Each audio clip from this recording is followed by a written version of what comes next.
The old house stood on a windswept hill, its darkened windows like vacant eyes. Shuvo, a young man with a thirst for the unknown, found himself drawn to its eerie silence. One midnight, while exploring the abandoned mansion, he heard a faint sob echoing from behind a heavy oak door. Hesitantly, he approached, his heart pounding a frantic rhythm against his ribs.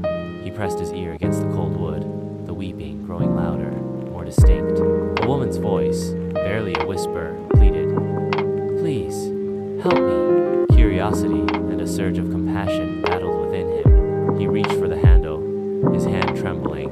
The door creaked open, revealing a dark, empty hallway stretching into the shadows. A chill wind snaked through the space, carrying the scent of damp earth and decay. Shuvo called out, but only silence answered.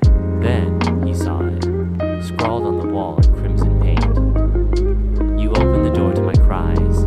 Now, you must join me." A cold dread washed over him. He turned to flee, but the door slammed shut, trapping him. A shadowy figure emerged from the darkness, its eyes empty pits from which a black liquid dripped. Shuvo screamed, the sound swallowed by the echoing silence of the house.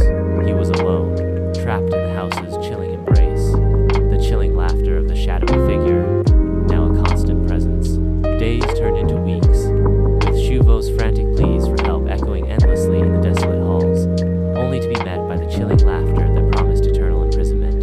He was lost in the labyrinth of the house's dark corridors, his cries for help lost to the wind in the house's sinister silence. His fate remained sealed, a chilling testament to the consequences of opening a door to the unknown. The old house groaned under the weight of the storm. Inside, Shuvo felt a prickling unease.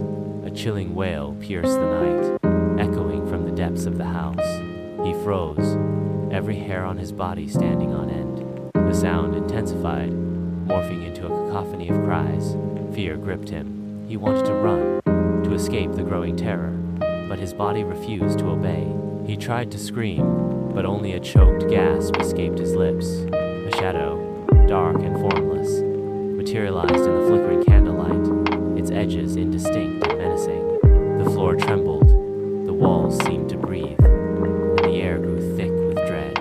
Shuvo's eyes widened, reflecting the horror unfolding before him. His mouth opened in a silent scream, his face a mask of pure terror.